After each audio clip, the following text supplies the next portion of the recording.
Welcome to We Think, We Talk, sponsored by Select Care Pharmacy, a pharmacy that is non-retail but that services the smallest of group homes to the largest of skilled nursing facilities, with prompt attention and care and world-class customer service. Welcome to another episode of We Think, We Talk. I'm your host, Andy Garrison, and we're sponsored by Select Care Pharmacy. Today's guest is Mark Milstead with Assisted Living Locators. In the Upstate, I know he covers Simpsonville area, Greenville area, and we're going to get into it a little bit because Mark and I have known each other a long time now, ever since you came to the Upstate. Yep. And by far, you've been a guest of our show, on audio before it went to cameras many times. You've introduced me to, I'd say probably 50% of our guests that have been on the show. That's funny. But you think about it, and it's a lot. But on today's show, kind of wanted to, being that you're in the business, and the wonderful part about it is you're sort of that person looking from the outside into long-term care situations or even just aging, okay? And I know you get 100 million phone calls. Those of you that don't know Mark and what he does, it's amazing. The town now has recognized you. When you first moved here, nobody knew you. You had to beat on every door. Now you're the phone call. And you kind of wanted it that way from the beginning, the phone call, because you'll answer your phone. Mm-hmm. You filled 1 million calls and only placed very few of those. So you're actually been sort of an advocate in the community for aging adults. How hard is that, though, to kind of pose this question to you? 'Cause being that you see so much more than the average person, you get these telephone calls, placement issues, home life situations. My favorite subject is, family dynamics. Mm-hmm. How have you been able to help people work through that before they even engage in a community to look? They got the idea, but it's already breaking apart. I love doing what I do every day. Right. I met with a family yesterday, and it's easy for me to relate to people because I'm going through this right now with my own mom. Yes. And the lady that I was talking to said, do you not have any emotion? She's like, how do you just talk about this without breaking down and crying? And I said, I do this every single day. Yeah. And I said, I have a distinct advantage over you because I do this every day and I know what's coming next. Yeah. So it's not a surprise. Like it's a surprise to you every time. But you already know how the next chapter starts. I do. Yeah. And I know the final chapter with my mom, and that makes it much easier as well. Yes. No, I understand. It's kind of funny, when we think about it, because, I think we briefly talked about this the other day, but when you get the age where you're dealing with your parents and your loved ones, but they start crossing into our universe of what we do professionally, it makes it, I think I can use the word better and worse. Better that we know the ins and outs of long-term health care. Worse for the people that we hire to give long-term health care to our family members. Right. Because we're more brutal, because I get caught, and I've been caught out a lot with this from coworkers. Like, your emotions, where are they? Because they'll see me just walking with my head sort of looking at the ground, was my typical. And I don't want to say that I'm unemotional about a situation that occurs with aging, because everybody gets some diagnosis in their life. I can guarantee there's not going to be a single person walking today without something. And a secondary to that, and a third. You see it. Oh, yeah. It's just, I do so much to try to help, and sometimes at the end of the day, sometimes your day is 15 to 16 hours in healthcare. And you walk out of there, and it's not that your emotions aren't working. You're just so drained. Mm-hmm. Literally, you have done everything you can do, and sometimes the outcome is not favorable because one of your favorite people on earth, but you get to know them so well in this industry. We'll talk more about you because you go longer than we in the industry get to know them. And they pass. Mm-hmm. And you know what? That affects the staff. They may not be showing it right away because they have to remain professional, because there's 100 possibly other residents living in that building. So you can't go from professional and break that Right. professionalism. That can, but believe me, we feel it. We know it. But you get these phone calls from the family, all families, all walks of life. What is their number one question that you have? Because you place people at the best places that need to go. You know, you sort of see their story, you read their book, but you're reading between the lines. I think that's where you're really good at, because you can see kind of really what they're not saying. And So that question is twofold. twofold. It's, what's the number one question before they're moving a senior in? And what's the number one question after they've moved a senior in? Yes. Because those are totally different. They are. And probably before, when I first start talking to people, they want to know the price. Just tell me the prices at all these different communities. And that's usually where I'm saying, okay, let's put on the brakes a little bit. Yeah. And talk about, what does your mom or dad or sister need? What are their needs today? And that's the first new word for them, the need versus want. Right. Yeah. And, I talk to people all the time about this. Children tend to want the very best looking community for a loved one. Yeah. I don't know if it's guilt, or they feel like they owe their parents a better life than what they grew up in. I don't know what it is. Right. But they are enamored by white pillars and chandeliers. Yeah. And it's true. And I can say this before you go any further, because I know where you're going to go with this. We prefer to know the back of the house. And for folks watching, you don't realize that when we talk about long-term health care, whether it be skilled nursing or assisted living or memory care unit, it doesn't matter. It works the same. You have the front office, which would be your marketing people, your business office people, all those good people that you meet a lot at the beginning of the process with Mark. You have middle of the building, which is usually dining room area, activities, things of that nature. So you want to get to know who the activities director is, those type of things. But it's also a place to view a whole. Like if you're a guest in the building, you can kind of tell what's going on. Then you got the back of the house. The back of the house are the people that are taking care of your loved ones, period. I mean, not taking credit away from dietary, everything. They're so important. But that back staff is the one that will see sickness. They will tell you with anything that goes awry, anything that goes wrong. They're crying today. They're happy today. So this is 3 possible shifts of people. And I know that over the years, that's probably where your nose takes you to first, regardless of the price tag and the chandeliers. So I was just talking to a marketing director yesterday. And, if I give too much information here, just kick me or something, because I don't want to do that.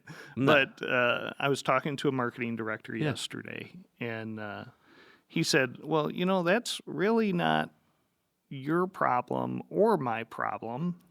Wow. Our job is to move people in. Yeah. And I said, I completely agree. That's not your job. That's not my job. But part of both of our jobs is to make sure that what we're telling people is absolutely accurate.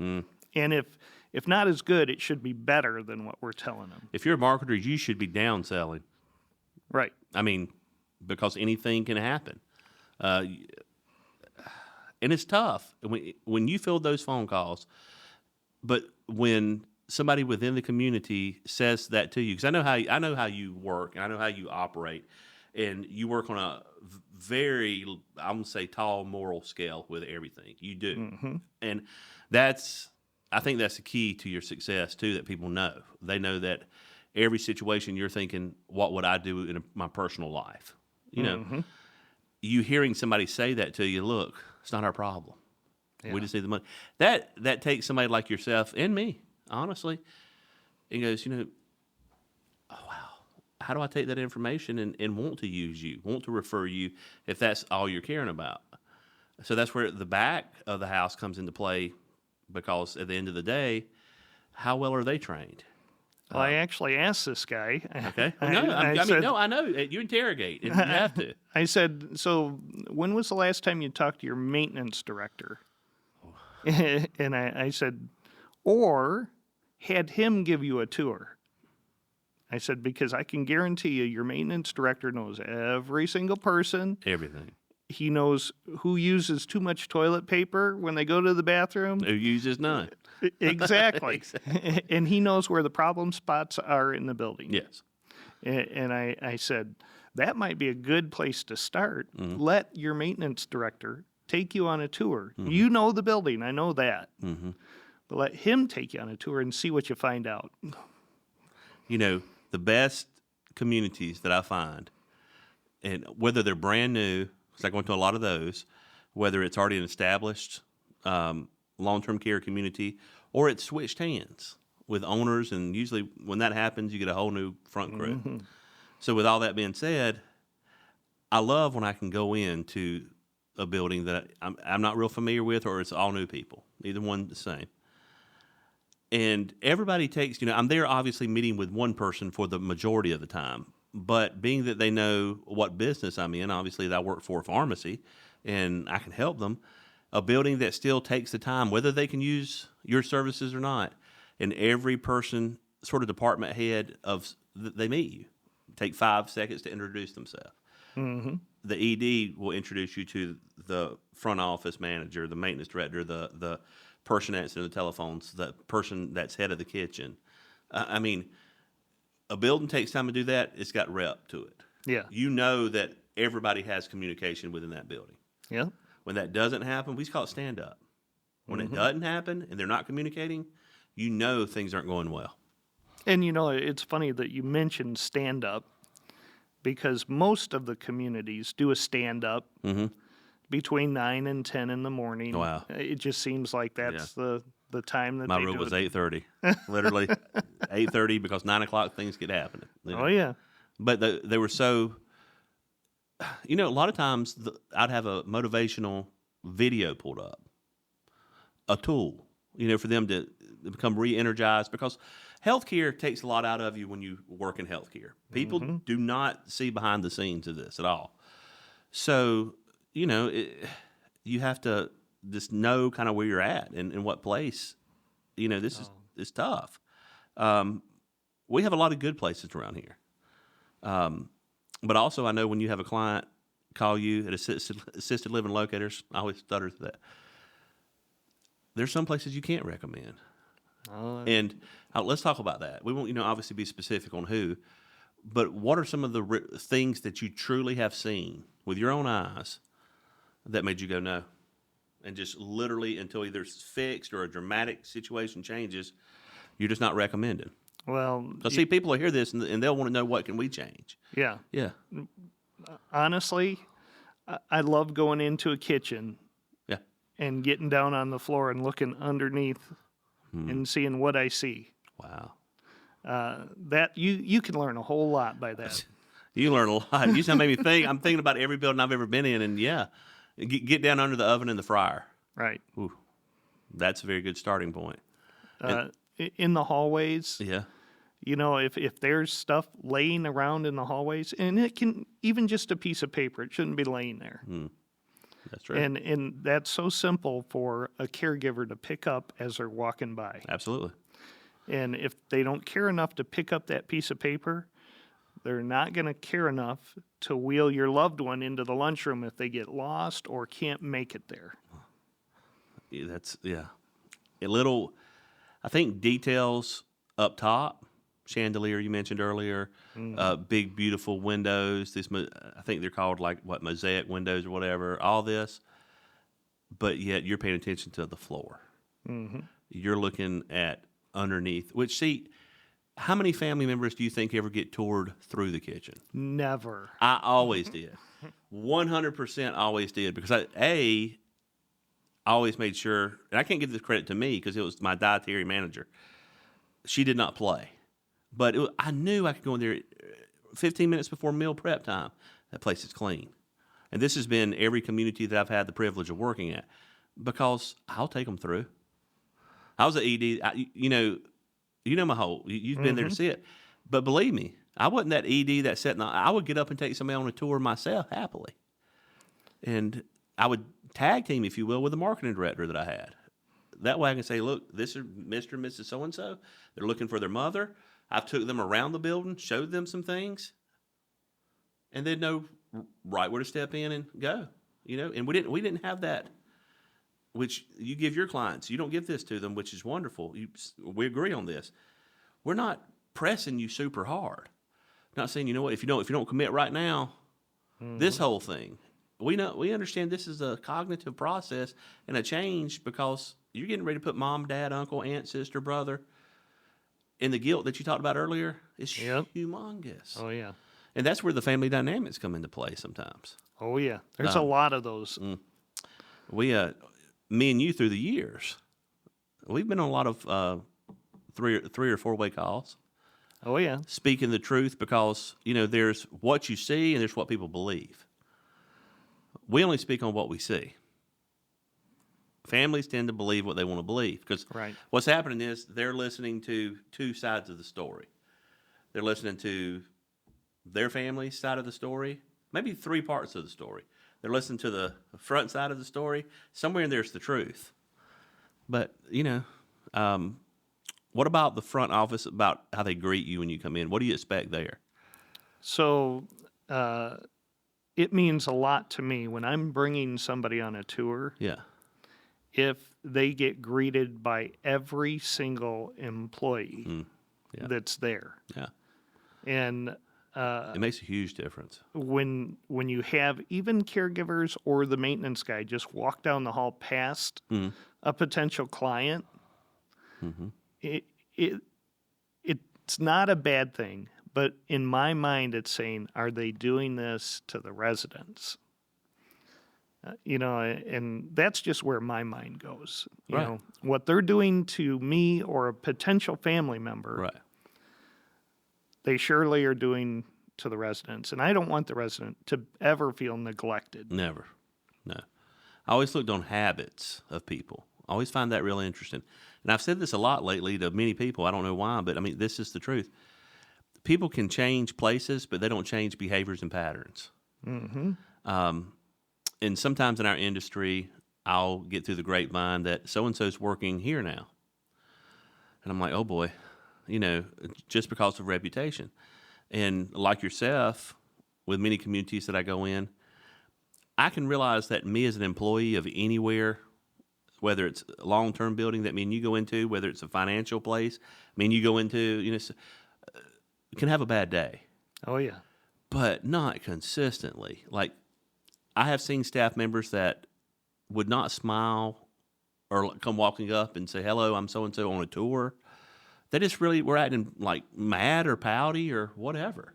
And that's horrible for somebody trying to market a building when it seems that the people working there don't want to be there. So I always give clients 3 choices, at least 3 choices. And I tell them, I'm going to put these in order of how I feel you're going to like them. Right. How they best are suited for your situation. Right. And a lot of times they don't choose the one that I put as number 1. Right. And it's so crazy how often they'll come back and say, we picked number 3 or number 4 because it was closer why you didn't to put home. it at number 1. Right. It's funny, and you probably can see this a lot clearer than I, because you've been in the Upstate now how many years? 4 years. 4 years. So that's plenty of time, and you've certainly made an impact in 4 years in the industry. But, I often wonder, so many buildings that we see that we go in and out of, they know what you do. They know that you single-handedly get more lead phone calls than they do. That's fact. Direct people will call you because now it's sort of got understanding. Call Mark, because things get confusing. And even when they know who you are and who you're with, and that you can physically help their building census, it seems like they'd maybe even use some smoke and mirrors and greet you thinking, hey, I need to make a better impression. But you don't always get that. Mm-mm. How many buildings do you go to? Do you have to go find somebody? Too many. Is that not crazy? Yeah. I won't say where, but I was in a building a couple of months ago. Large building. Should have been overstaffed like crazy. A resident out front walked me through the building for me to go find where a person was. We got to that office, the person was not there. And the resident looked at me and said, oh, they're probably out back smoking, all of them. And there was another resident sitting Indian style at the door. That was too much. Yeah. I said, I'm looking at it from first and foremost, resident care, comfort, and safety. But then, secondly, I'm looking from a lawsuit point of view. This happened. This community that I'm referring to happens to sit up on a big incline.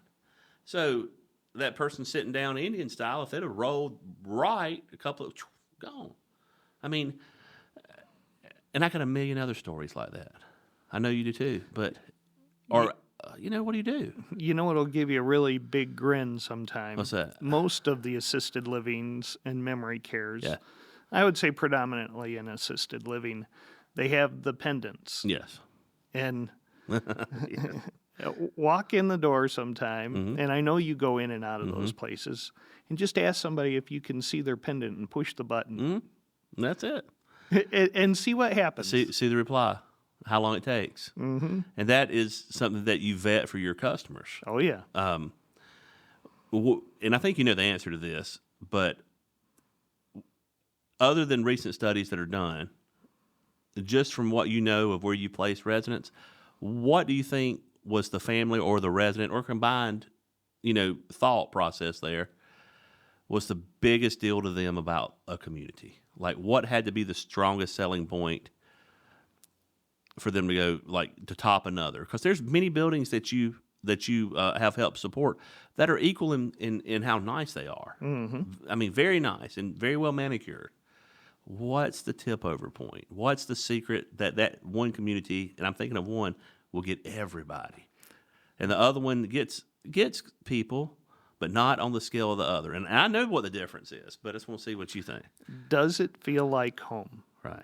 That's Is it clinical, institutional, or does it feel like, what, I could live here? And I have a community, and the community knows this because I've told them every time I've toured there.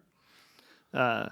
If I can just get the person in the front door so they can actually feel the community, that's the biggest struggle. This particular community doesn't have great street appeal, but in my opinion, it's probably the best care in all of Greenville. Oh, yeah. And as soon as you walk in the door, you can feel it. Yeah. Every caregiver exudes Yes. the joy that they have to be able to work in that community. Right. It's there's a skilled nursing facility that's located in the upstate of South Carolina, and it's not new. It's just like you said, and it probably has been there. I'm on the low. It's probably a lot older than this, but I'm gonna say it was built in 1960. Probably could have been built in the 50s, and it hasn't been a lot of upgrades and changes. But every time I go into this community, I get the very best feeling of the workers, the residents. It's not dirty. I mean, it's old, but it's nowhere near dirty. Smell nothing. You don't see anything that catches your attention that to be not normal, abnormal. There's not, by far, their cost is much cheaper than others. But the street appeal, it is rough. And in the area that it's in, it's not most desirable. Right. It's only 2 minutes from a desirable area, but it just happens to be on a road that's non-desirable area. But put me there. If I have a catastrophic something, I know they do rehab at this particular nursing home, and I know it's long term. But I'd totally go there over some of the ones that are double the cost. Right. Well, chandeliers don't provide care. No, they make family members happy. Right. That's the fact. For me, this is what matters. And obviously you know this, but the food. Mm-hmm. Food is a make it or break it on most situations. And I've been blessed in that I've always had a crew. That was just unbelievable. But you got food, you got accessibility from their room to places. Mm-hmm. Are you a community that all the rooms are 400 feet down to the left and the kitchen is all 400 feet to the right, and there's a huge long walk? That becomes problematic after you start filling your census. Yep. Because when you start filling your census, everybody wants the rooms closest and the most convenient too. But as you start filling, obviously it starts going further back or ever how your building is designed. And you're not considering, you'll have some residents that their mobile ability is better than mine. It may just be cognitive a little or whatever. Many different diagnoses. But who do you put closest to the nurse's station? Who can you put further out, 400, which would be less eyeballs on? Mm-hmm. But sometimes we feel wrong. And then now we got a client that is completely appropriate to be there, but they have problems, say, with their mobility. So they can use a walker, but about 45 feet is going to be their comfort zone. And then they're going to have to rest. They're going to have to rest. Now you can't provide that for them because you got a 400-foot walk now. Mm-hmm. What do you do to overcome that? And I don't think that a lot of that conversation comes up anymore because somebody telling you, no, it's about the bodies. You got to think of what the resident needs. And I always try to talk to the resident. Do you try to make that or say, hey, can I speak to them too? Do you pre-visit? I try to visit with both the family and the resident. Right. And if I can visit with them together, that's wonderful. That's awesome. In their home. Yes. Because the home can give you a lot of clues as to what the resident is really needing as well. Yeah. If you go into a home that's all cluttered, and that's what they're living in, there's going to be some challenges. Right. Because people can change locations, but don't change behaviors or principles. Right. Yeah. I don't know. There's so many, both hands can't count. But I've had some residents that out in the real world would have got taken advantage of, would have just had a horrible time trying to navigate life. Mm-hmm. But inside the safety of the community, they were kings and queens. Oh, yeah. Because their world was able to run smoothly and nobody knocking them going, you just told me that 5 minutes ago. Or where are you going? Well, I don't remember. Why don't you remember? See, because that's a very hard thing that families do to residents with a dementia diagnosis or in that area. That drives me insane because I realize, no, we live in their world. Let's go with them. It's a lot easier. And I know you see, how many of your phone calls do you think have dementia involved? At least half. Yeah. Maybe more. Yeah. Because I start with people at 55 and over apartments. Yeah. And we go all the way through memory care. Yes. And consequently, because of that, I actually follow them into long-term skilled nursing. You do. And you follow them their entire life. And it's amazing what you learn about long-term skilled nursing. And I don't help people move into long-term skilled nursing, but I'm more than willing to give them my opinion of what I think is the best around. And it's a dramatic difference in scale. Mm-hmm. What's funny is I have not been an ED in a building in roughly 2 years. But people should still understand that this is my environment. People will still, my phone still blows up going, Andy, off the record. What about this community? What about this community? And I'm so used to having to be that guy to say, that's it, to give you the little signal, but I couldn't necessarily call them out directly. Right. Because I knew that it wasn't a favorite of mine, but also I didn't know every detail. So I didn't want to do that. But the ones I do know, and it's a list. I mean, you got to think I travel South Carolina, North Carolina, and Eastern Tennessee. Mm-hmm. What do you think about here? And I'd go, would not put my pillow there. Like, would not even do that. Why? I'm like you. I can start to tell you.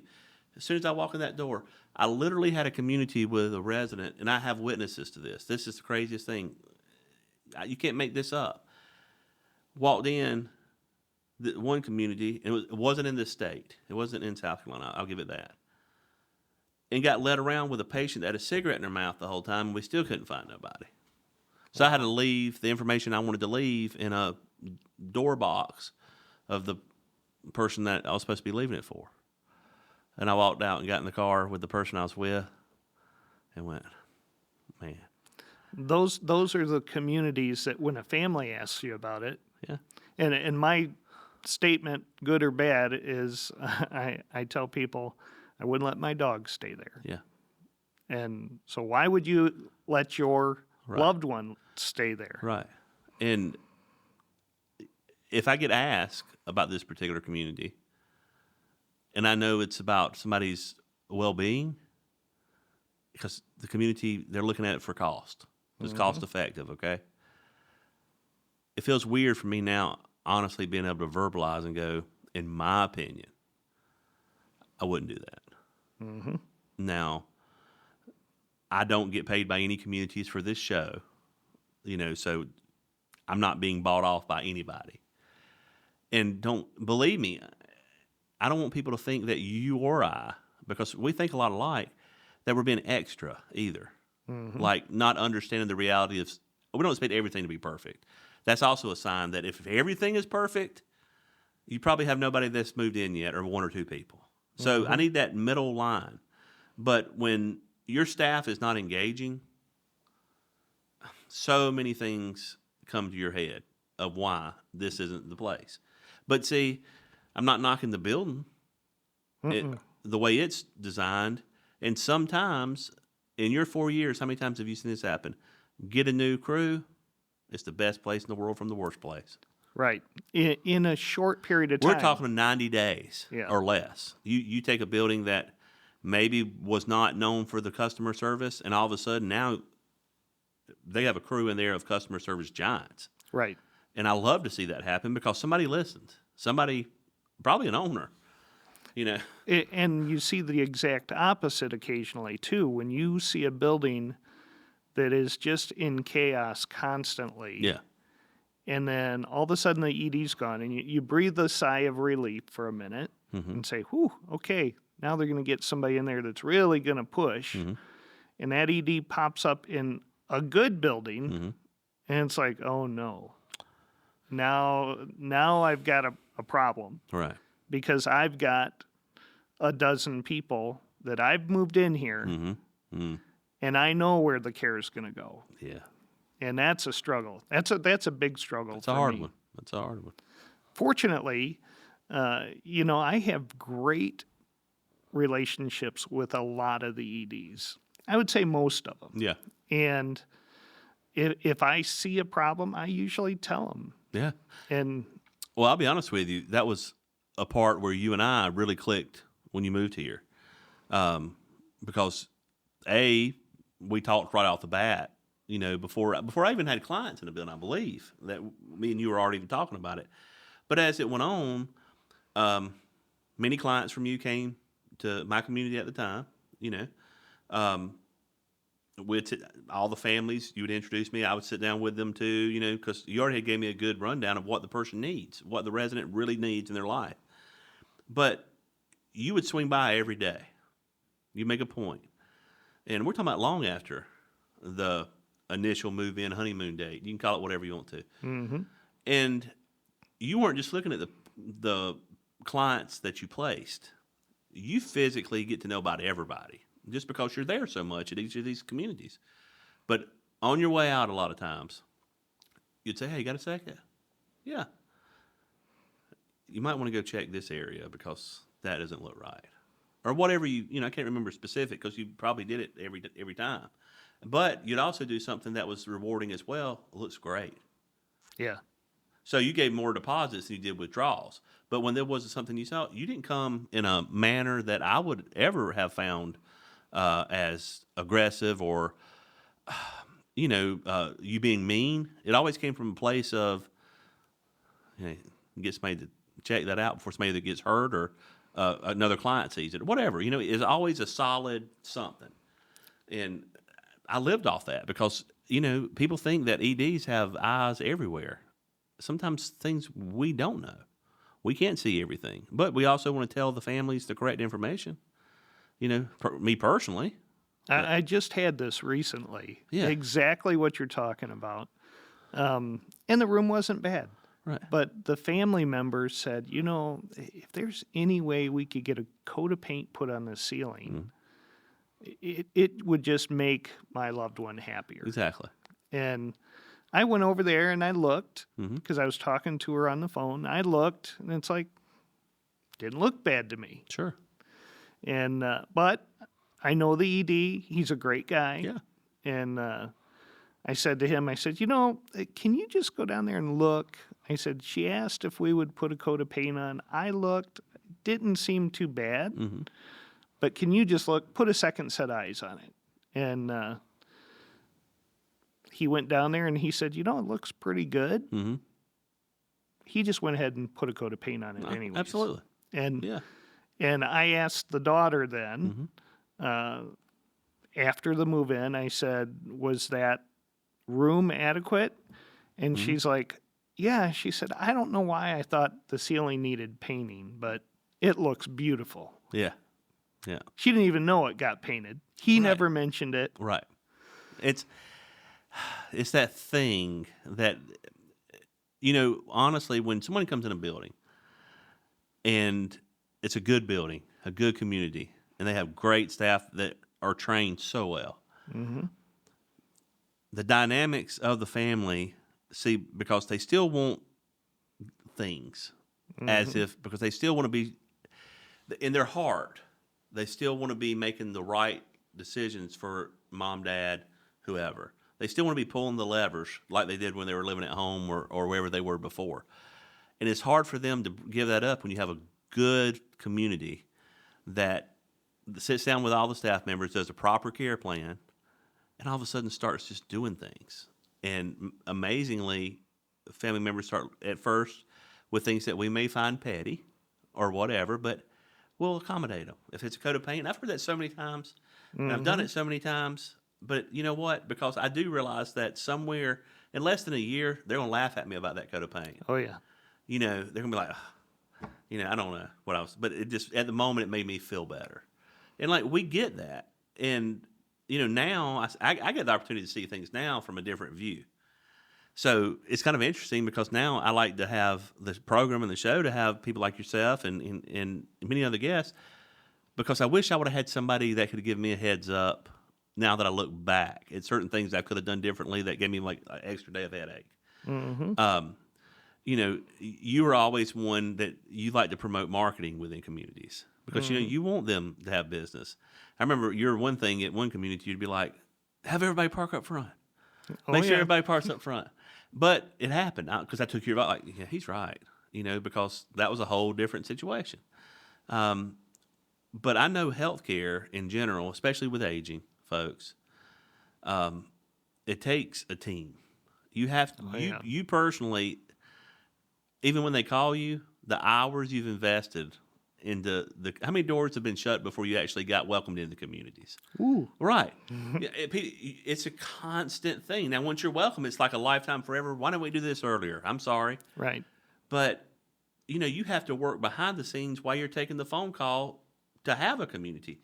And it's kind of like you said, you may have a 10-star community today, but if you were one of these people that didn't follow up, let's say 2 months later, and you're going there all the time and it switches to a 5, you can have that honest conversation. So when the family calls you and goes, hey, this building probably ain't going to change, can we move? And you can honestly say, I've already spoken to the ED about the situation and this is what was said. Either good or bad, they may end up moving. I don't know. But you're already on it for them and they're probably like, oh, wow, okay. I had that exact situation yesterday. I'm sure. A family member emailed me a 12-point email. Oh, if I see something email pop up versus a phone call, my head goes down instantly. And my first appointment yesterday was at 6:30 in the morning. Yeah. And I got up, checked my email, I saw that there, and I thought, oh, I don't have time to give this person a heads up. Mm-hmm. So I just sent it to the ED, and I said, I hate to do this to you, but this is coming. Mm-hmm. They're going to be coming to the community today with this list in their hands. And I at least wanted you to have a heads up so you knew how to respond. Sure. And, Absolutely. It's working out. Yeah. He's taking care of it. Yeah.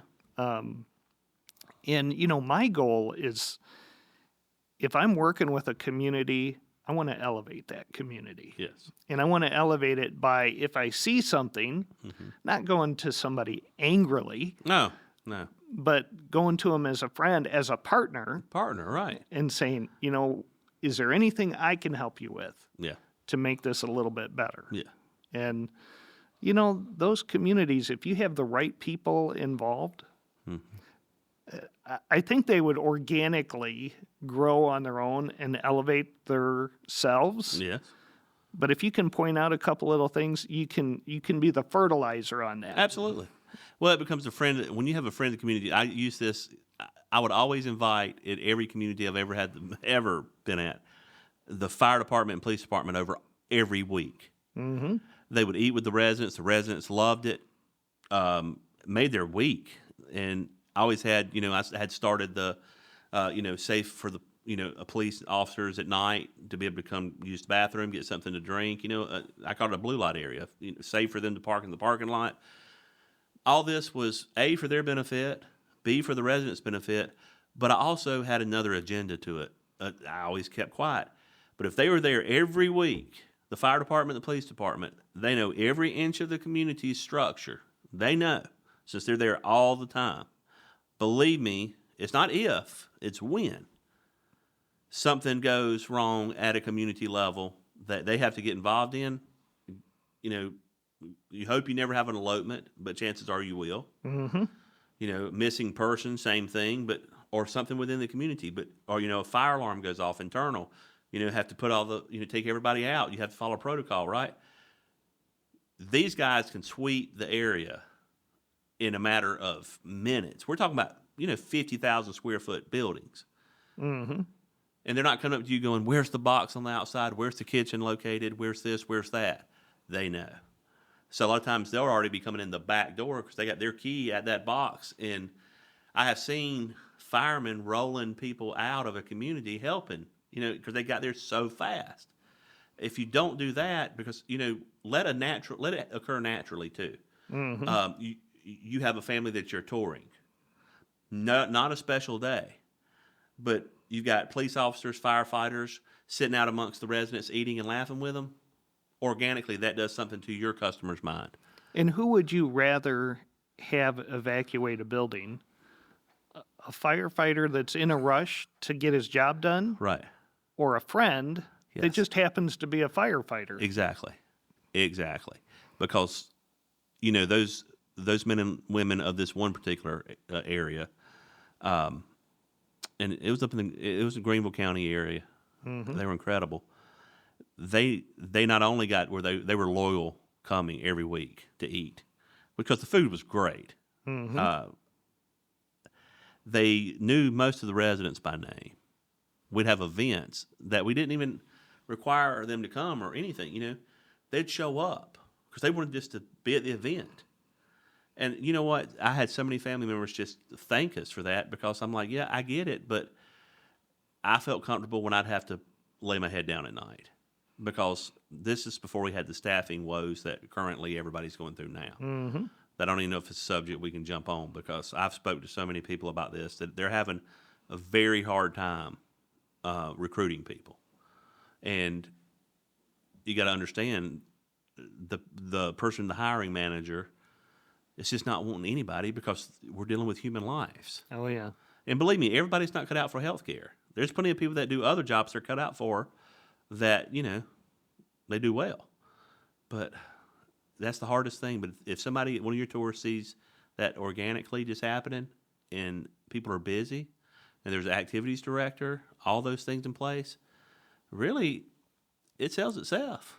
But not only that, the firefighters are a family. They are a family.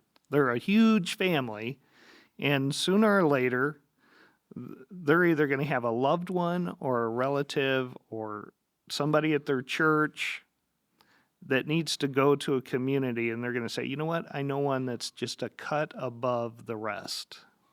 Mm-hmm. And you won't even have to sell the building. They're going to do it for you. And they're not allowed to do that when they're out on a call. No.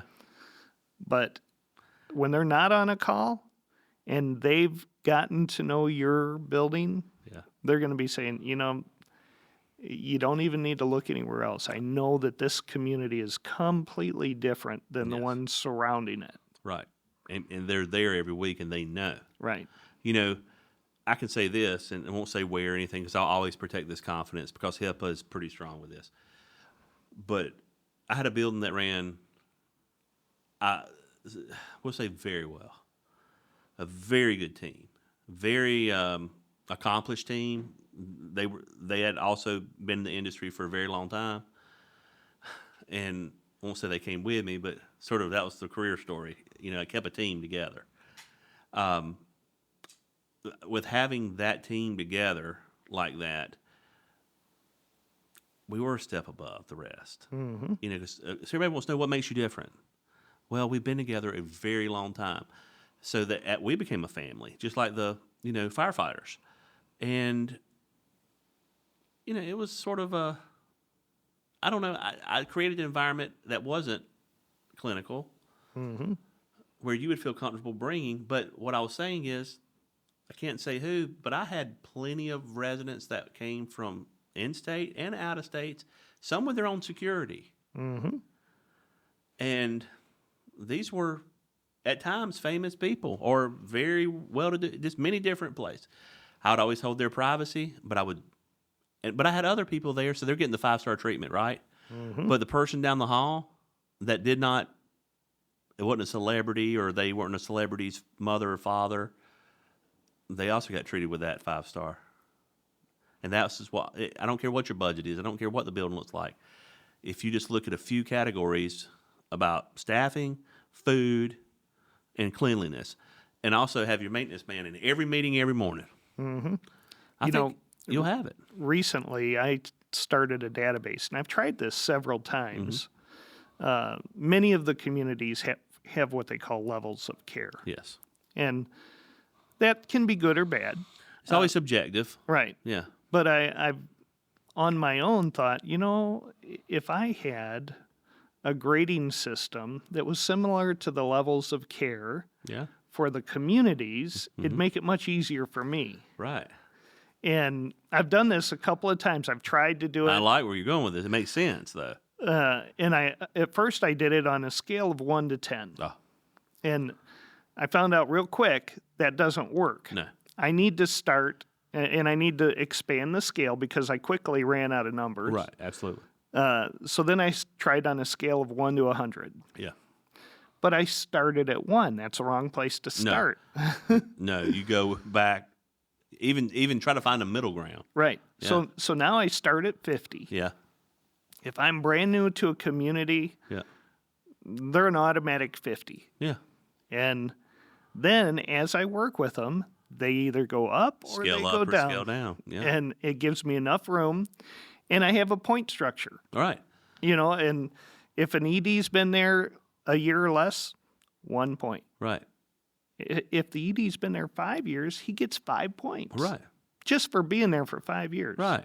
Same with the marketing director, Right. the nursing director. But your numbers don't lie. Right.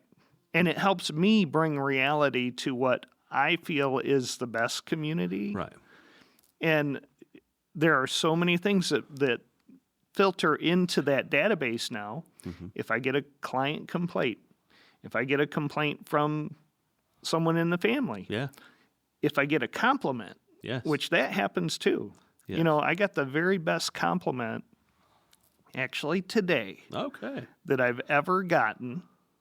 And it was from a daughter that tragically lost her mother last night. And I was giving my condolences today to her, and she said, you moved my mom in here 8 months ago. And she said, I would not change a single thing. Wow. She said it was the best thing for her at the best time. Yeah. And she made friends, and she was loved. Right. And that's the key word, I believe. Right. She's loved. That was huge for me, and that happened today. And you'll never, ever forget that. Right. Because the downside to what you do and what I do is what people don't see is the stress and the frustration that we get. Sometimes we can't help a situation. Right. And that's very frustrating to us because I think we were designed to help other people. I mean, I've spent hours on the telephone not making a penny trying to find an answer for somebody. And that's with knowing a lot of people. Right. Sometimes it works, sometimes it does. So, I mean, I've literally, I won't even be ashamed to say this, and I've done this. I've literally went to politicians' office, the senators and congressmen. I don't mind if it can help. But when you get a compliment like that, that's just, you'll never forget. Because you realize all that you had to deal with behind the scenes and stuff like that, you mattered. Occasionally I'll be going somewhere, like in a store. I really don't like to go in a store much anymore, but somebody will come up, and it'll be a family member, and I've not had one yet punch me. It's always hug my neck or whatever. But I believe I was as honest when they came for the first time to even tour or even inquire.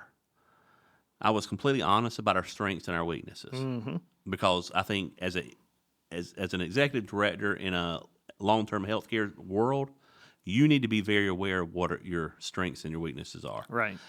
Some people don't ever acknowledge their weaknesses and always try to flex on you what they're strong at. So that's just going to take the weaknesses and just make them even weaker if you're not working on it. And believe me, after the time that now you've had in this industry, you're looking for the weak spots.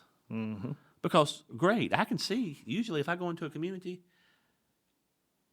facility, whatever you want to call it, I know right away if it's going to be strong or weak, just by, seeing all the right ones that look that way. And I think there's just this intuition. There's just a certain smell. I mean, do they bother putting a smell spray in their mop fluid? Or it's these little things.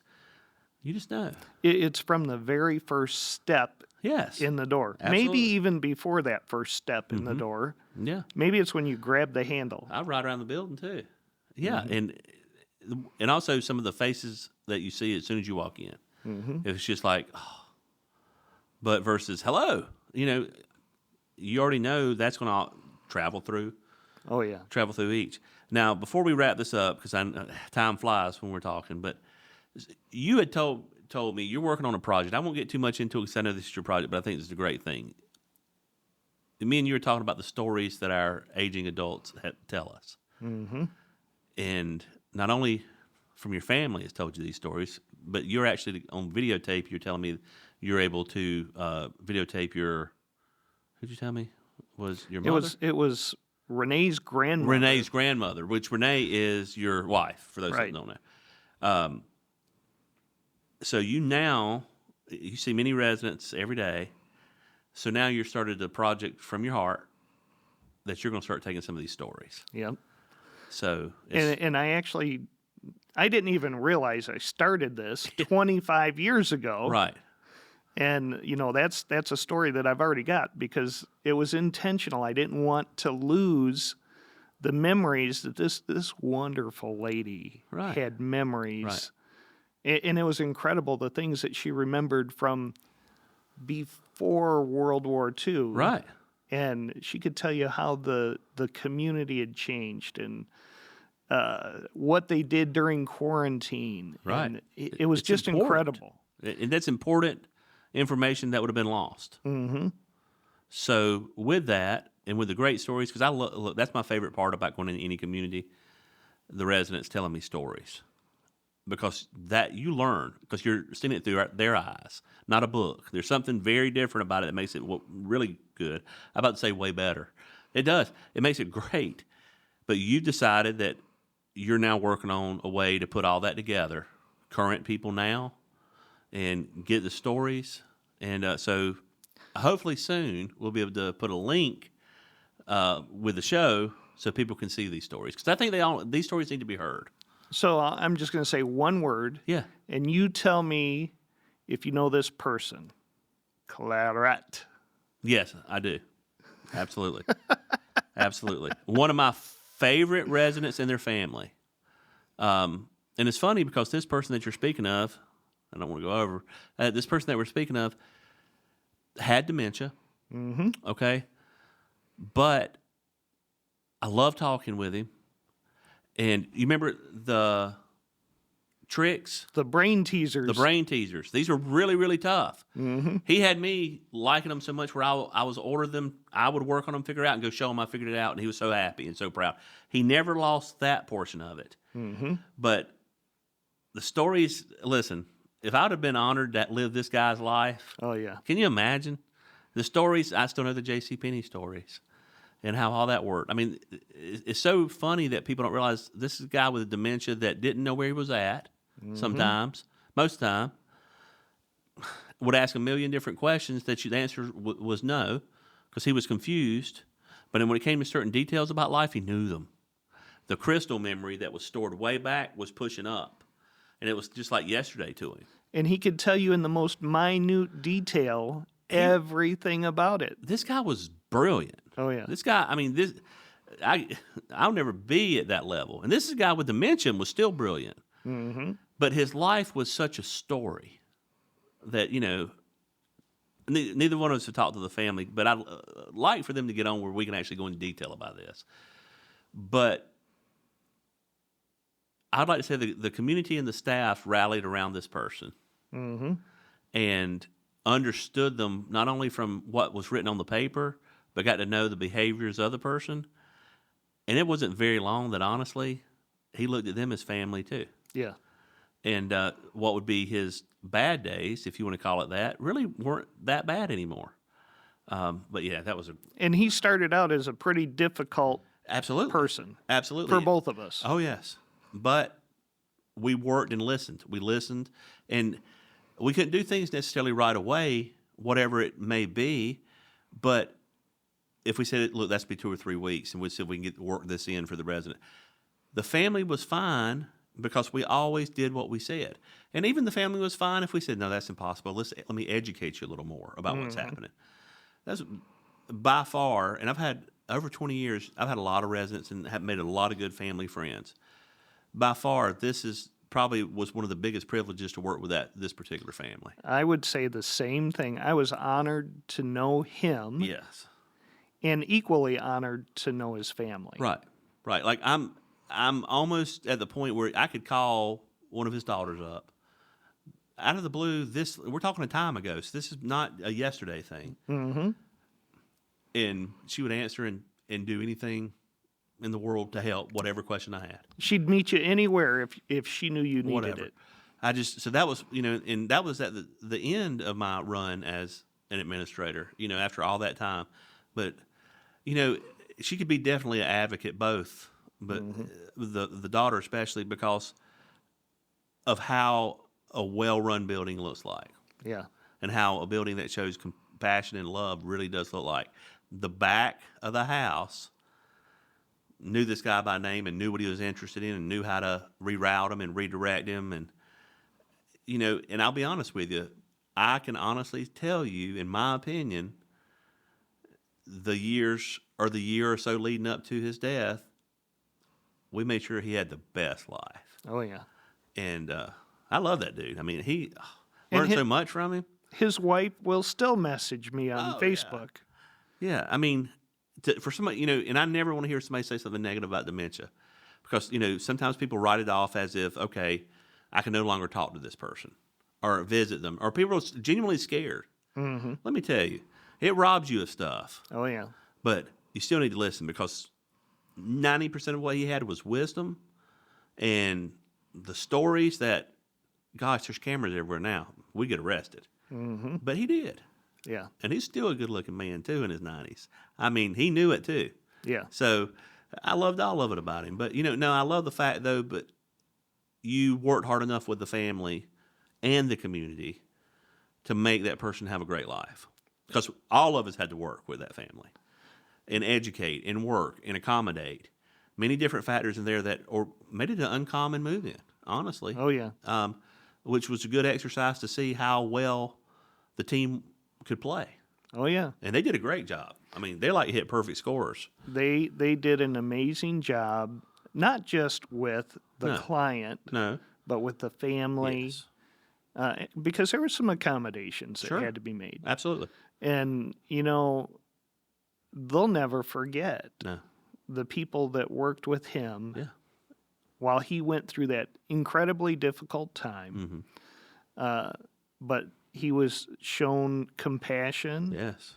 and respect. Absolutely. And, you know, Big deal right there. they were against moving in, Yeah. but he eloped several times, and it became apparent that it was necessary. Oh, yeah. They didn't have to make the decision. It was almost made for them. Right. Right. Because I had a system that if you got through the doors, you were as smart as this guy. Mm-hmm. I hate to say it, but that's the truth. This Yeah. guy was smart enough to understand the technology he was looking at. That's nothing. That's only about a 6-volt pad right there. Yeah. Or he would just stare, and people didn't think he could see that far off. They'd put in their code. He had it.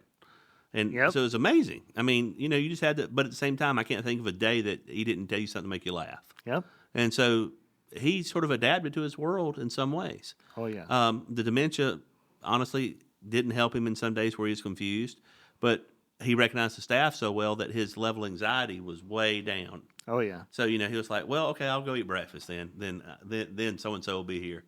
You know? So it always kind of worked itself out. But I want to wrap it up by thank you for being here. I know we could talk all day. There's so much but I know how hard you work to place somebody, and more so than just placing, to give knowledge. Right. And that's invaluable. I just know from so many move-ins and me just looking at situations in my own life now to have somebody to be able to shoot me straight, because you've done that with families. You've undersold.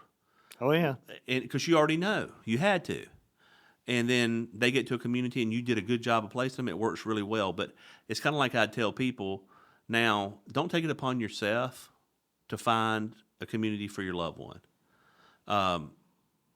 Call you at Assisted Living Locators. I mean, because that is what you do as a professional, and I can vouch 100% that when the information's given from the family or whoever's giving you the information about a client, I can guarantee you, within small exceptions, you will place them properly each and every time. And they become like a family. Right, but because you spent more time listening than talking. Mm-hmm. And so as they're talking, buildings are running through your head, communities, and then you just happen to land onto 3. Mm-hmm. But you're 99% of the time, you know which one they're going to pick. Yeah, sometimes I'm surprised. Yeah, well, of course, but still, I think it's invaluable if you're listening right now, and because believe it, people are listening and watching right now that are outside of healthcare, but they're in the same situation. Mm-hmm. Look, call yourself or somebody like you. You know, there are many different resources that you have, but you'll find it invaluable. Oh, yeah. Because you trying to do the research off what you think you know versus Mark, who actually has been looking underneath the kitchen stuff, you know, he gets paid, but he has to recommend the communities. So that's that's what people don't understand. And so you're actually going by what they need and what you know. And, you know, I got the rare opportunity to try to do this on my own. Yes. Before I was doing this. Yes.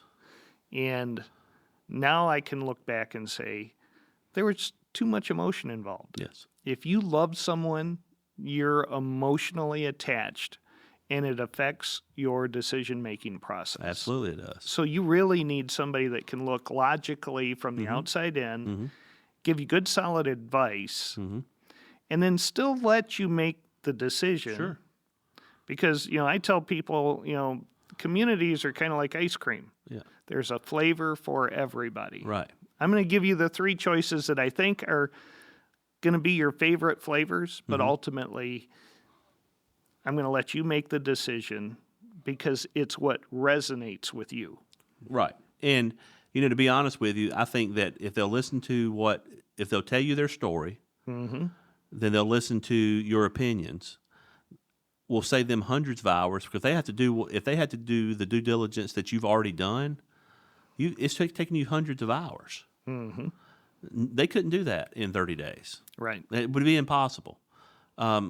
So definitely you're just invaluable to that. And I like having you on, obviously, because we talk about everything, too, because we see what's going on in the building. And, a lot of people just don't realize or know. Some people are harsh on communities, and they don't need to be. Right. Because they didn't know management changed or they didn't know that something occurred. So you also share that communication is really important. And that's what, obviously, you do best because you're neutral in this situation. You don't have a dog in the fight except for the client's best interest. Well, I love having you as a resource. I try. Because there's a lot of times that somebody will ask me a question. It's like, that's a DHEC law question. Right. But I'm not sure. No, it's kind of a gray area. And a lot of times I'll call you and say, Andy, what do you think? And when I'm making the call, I'll say, Andy can answer this in 2 minutes or less. Yes. And an hour and 20 minutes later, we're still on the phone. You're driving someplace. Yeah, oh yeah. Well, because, what the whole part about it is, I've also learned too, and this may be every industry in the world, if you don't love it, you don't love the people that you work with, you're in the wrong field. Right. I mean, it really is. Maybe age has told me this. Don't do what you hate because that's only going to hurt everybody else. You're on my board of directors. I talk about this a lot, right? But I have a board of directors, but, they don't know they're on the board. But it's a group of 10 people in my head that I know I can call for very, very similar to what you said and get information from right then. Yeah. And it helps me make a decision. There's been times I've called you and brought up a subject to get your feel out of it. I think you're rewiring Renee's truck one time, and I just called you, what do you think about this? And then I felt comfortable going with the way I wanted to make my decision, you see, because I knew that you were looking at it from just the outside looking in. Just looking at it for what it was. No emotion attached to it. And it worked. Because I probably would have leaned over, if you hadn't have said it, the other direction, that would have really hurt me. Now I look back. So it was the right avenue. It was sort of the right thought. And then we end up talking about everything else. So this is more than just, you have to create families and relationships outside of the professional world because we know, you got to think about it. We're going to very possibly be going to one of these communities that forever we helped work with. Right. So I need to keep that relationship good in case that happens too. But at the end of the day, I can pretty much narrow it down to 10 places. I'd say, okay, of my top. I mean, I know we have way more than that in just the upstate. But also too, if you have certain needs, then that list is going to change. Right. So, and there's a lot of factors that change that on an annual basis. Absolutely. So what would be my top today? Right. May not be my top next year. Right. I hope it is, right. but may not be. Right. And, I feel blessed to have entered this industry when I did. Yeah. I don't the think hardest time of the world in this industry, but you did. But I wasn't too early or too late because if I would have entered this, we'll just say after COVID, I wouldn't have met Andy. True. I understand. Because you had moved on at this point, got to pharmacy. Pharmacy, yeah. And so I look at that and it's like I've met some amazing people since I've been doing this. Sure. And it wasn't anything about my timing for sure. No, well, it usually never is. I mean, I you know me and where I stand with that. It's you're placing a right place, right time, for your life. And I appreciate the compliment of me having you in your back pocket. I mean, but I can think of a lot of good people, they also have their board of directors, but you just, 20 years, I've seen all the changes too. Mm-hmm. But the principles are always still the same. What comes best for the resident. Right. So on that note, obviously, thank you again for being here. Always the expert on everything, and you'll many times be back more now that we're on camera, because I like where people now can kind of see our thoughts in our head working. And you and I could talk for days because we could get deep into every little subject. But share your contact information, because I do want people, if they're struggling with this, or even if they're in the back of their head, they know that this is coming. I need them to contact you first, because there's no obligation on their end, Right. to tap your brain, and that's very important resource. I want to make sure. So I tell everybody, I don't keep off hours. no. You can call me. Yeah, if fact. I'm busy, I may not answer immediately. You always call back. Leave a message and I'll call you back. But you can reach me. My business number is 864-900-2525. And it'll ring twice and then rolls over to my cell phone. Exactly. So I'll get the call. Or you can email me, which I like, because then I can get to it whenever. And it's markm@assistedlivinglocators.com. Perfect.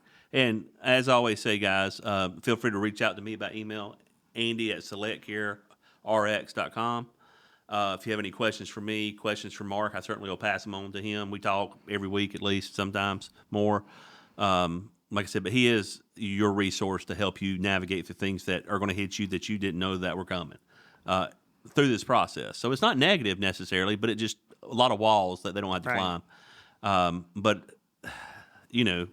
so many things I'd say you're expert on now from the particular. So at least this little portion will give somebody the ideas of what you look for as a professional when you're looking at this. And I would say this for any person. This is if you're even looking for yourself in a new neighborhood, like your own life. Still, some of these principles remain, like who's your neighbors? What's that? So all this plays into it because it is real estate. But certainly, very soon have you back again, because I already know a topic that you hit on earlier. We're just going to go all through that one. We may not be the most popular people after that show, but it'll be all right. Well, I always love talking to you. Yeah, thank you. And I love the format of this show. Yes. So yeah, I like it because it's Nate came up with the name of it anyway a couple of years back. We think we talked or whatever, but at the end of the day, this is just something for people to watch or listen to that are in our world, something similar. Go, I can relate, and we may give them an idea. If that idea works, even better. Right. But our time is up for today. But until next time, God bless. Thank you.